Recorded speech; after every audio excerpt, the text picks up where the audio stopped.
설립중개사의 법률관계에 그 능력 나오죠. 권리 능력 없는 사당이라고는 하지만 어느 정도의 능력은 있다 그랬어요.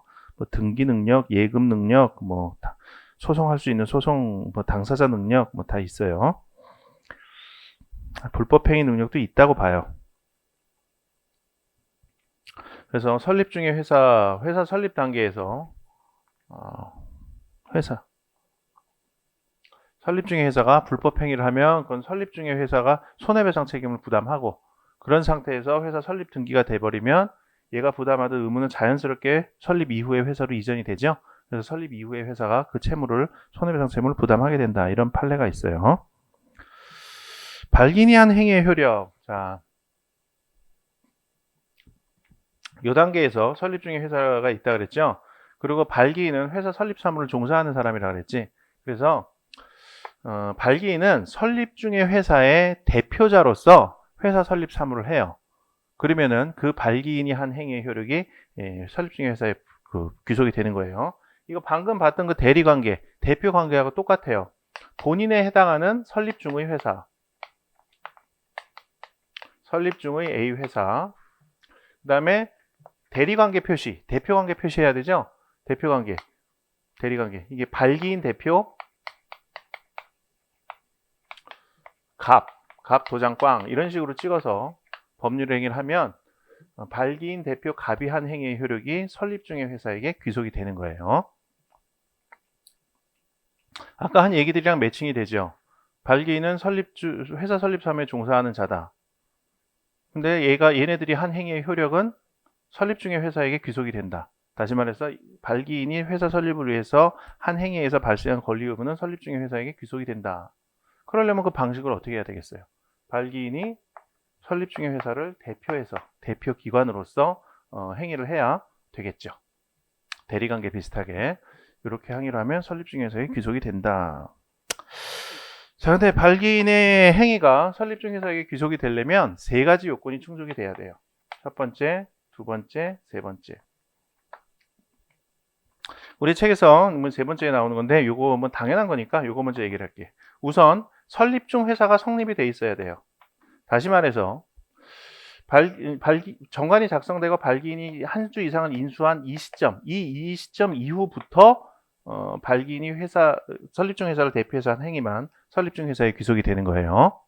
그 전 단계에서 한 행위의 효력은 발기인한테 귀속이 돼요. 발기인이나 발기인 조합에게 귀속이 돼요. 설립중 회사가 성립이 돼야 된다. 그리고 두 번째로 발기인이 권한 범위 내에서 행위를 했어야 돼요. 권한 범위 내에서. 아까 방금 대리 관계 얘기를 할 때 대리인이 한 행위의 효력이 본인에게 귀속되려면 대리권이 있어야 된다라고 얘기했죠. 대표 얘기할 때도 대표이사가 한 행위의 효력이 회사에게 귀속되려면 그와 같은 행위를 할 수 있는 대표권이 있어야 된다라는 얘기를 했죠. 그거랑 같은 맥락이에요. 발기인이 한 행위의 효력이 설립중 회사에 귀속이 되려면 발기인이 자기의 권한 범위 내에서 행위를 했어야 돼요. 권한 범위를 벗어나서 행위를 하면 그 행위의 효력은 설립중의 회사에 귀속되지 않아요. 여기서 문제가 되는 거는 발기인의 권한 범위가 어느 정도까지이냐, 이 문제예요. 여기 학설이 3개가 있는데, 최협의설, 이거는 그냥 얘기하면 다 외울 필요는 없어요. 최협의설은 회사 설립은 위한 행위만 할 수 있다. 여기 이제 좀 갈수록 이제 넓어져, 범위가. 회사 설립은 위한 그 자체 행위 그 자체만 할 수 있다. 그래서 두 번째 학설은 회사 설립을 위한 행위 그 자체뿐만 아니라 회사 설립을 위해서 법률적으로나 경제적으로 필요한 행위까지도 할 수 있다. 여기 좀 넓어져요. 그럼 여기는 회사 설립에 반하지 않는 한 모든 행위를 다 할 수 있다. 이렇게 봐요. 그러니까 예를 들어서 보면 좀 더 쉽죠. 자, 첫 번째 학설. 얘는 정관을 작성하는 행위, 사원을 확정하는 행위, 그런 행위만 할 수 있다는 거예요. 출자 이행 받는 행위, 주주들이 돈 낸 때 그거 받는 행위, 요것만 할 수 있다는 거예요. 두 번째 학설은 그런 거에 더해서 설립사무소 임차 행위, 이런 일을 하려면 어떤 사무소가 있어야 될 거 아니에요. 그래서 사무소를 그 건물주하고 설립사무소에 대해서 임대차 계약 체결하는 행위, 그러한 행위까지도 할 수 있다는 거지. 설립을 위해서 필요한 경제적, 법률적 행위도 할 수 있는 거니까. 근데 방금 설립사무소 임차 행위의 경우 1학설에서는, 최협의설에서는 그건 할 수 없다고 봐요. 그럼 발기인의 권한 범위가 아니라고 봐. 의학설에는 그것까지도 할 수 있다는 거고요. 그리고 산학설은 이런 행위뿐만 아니라 설립에 반하지 않는 한 모든 행위를 다 할 수 있다 이렇게 봐요. 근데 학설 내용이 중요한 게 아니에요. 여기서는 학설 내용이 중요한 게 아니라 발기인의 권한 범위 내에 개업 준비 행위가 포함되느냐, 개업 준비 행위. 요게 중요해요. 요게 개업 준비 행위가 포함되느냐. 자, 개업 준비 행위라는 거는 회사 설립한 이후에 사업을 하기 위한 준비 행위를 말해요. 자, 발기는 뭐 하는 사람이라고 했어요? 회사를 설립하는 일을 하는 사람이라고 그랬지. 설립하는 일. 개업 준비 행위는 이거는 일종의 영업 행위예요. 자, 예를 들어서 요식업을 하는 회사다. 요식업을 하려면은 인테리어 업체하고 인테리어 계약을 체결을 해야 되겠죠. 인테리어부터 해야 될 테니까. 인테리어 계약을 체결하는 행위. 그 행위는 회사 설립을 위한 행위 자체는 아니에요. 설립하는 행위는 아니야. 영업을 준비하는 행위지. 그러니까 원칙적으로는 발기인이 할 게 아니라 이사가 해야 되는 일이에요. 인테리어 어떻게 할지 이거 최현석 셰프가 잘 알지 가불병이 잘 알겠냐고. 최현석 셰프가 이탈리안 레스토랑에서 총괄 셰프로서 일을 오래 하셨을 테니까 그분이 인테리어를 어떻게 해야 그 고객들이 좋아하는지 더 잘 알 거 아니야.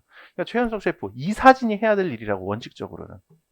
그런데 그런 일을 발기인은 기본적으로 한 주 이상을 인수해야 되니까 얘네들은 주주가 될 사람들이에요. 주주가 될 사람.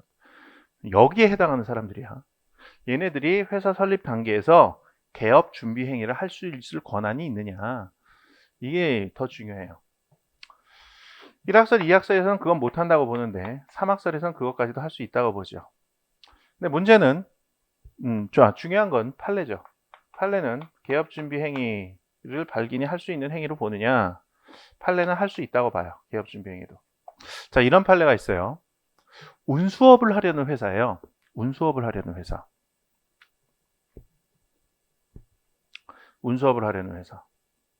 그런 회사에서 설립 단계에서 발기인이 자동차 조립 계약을 체결을 했어요. 운수업 하려면 자동차가 필요하잖아. 택시, 트럭, 이런 게 있어야 될 거 아니에요. 그래서 자동차 조립 계약을 체결을 한 거예요. 근데 그 계약의 그 계약에 따른 의무를 설립 이후의 회사가 이행을 해야 된다. 이렇게 판시한 판례가 있어요. 그 판례는 이런 구성을 해보면 자동차 조립 계약에 따른 권리 의무는 설립 중의 회사에게 귀속이 되고 그 설립 중의 회사에 귀속된 권리 의무는 A 회사에게 이전이 된 거다. 이런 얘기나 마찬가지라고요. 근데 설립 중의 회사에게 조립 계약에 따른 의무가 부담이 됐다는 거는 요 요건이 충족이 됐다는 얘기고 자동차 조립 계약 그런 거 개업 준비 행위인데 발기인의 권한 범위 내의 행위에 해당한다. 이렇게 본 거나 마찬가지죠. 그래서 판례는 개업 준비 행위를 권한 범위 내로 봤다.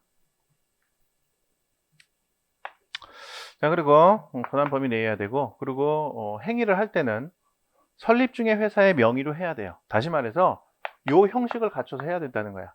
설립 중의 A 회사 발기인 대표 갑 도장 꽝 이런 식의 형식을 갖춰야 된다는 거예요. 설립 중의 회사가 법률 행위를 하는데 근데 갑이 계약서에다가 행위의 방식을 그냥 갑 도장 꽝 이렇게만 찍으면은 이거는 설립 중의 회사에게 귀속이 되지 않아요. 이거는 이 효력은 갑한테 귀속돼. 갑한테. 원칙적으로 요건을 갖춰야 된다. 그럼 발기인이 권한을 넘어서 한 행위의 효력은 어떻게 되느냐? 원칙은 무효죠. 설립 중의 회사에게 귀속이 되지 않죠. 설립 중의 회사에게 귀속이 되지 않기 때문에 채무를 이행하지 않은 상태에서 회사가 설립됐을 때 설립 이후에 회사가 그 행위에 따른 채무를 부담하지 않게 돼요.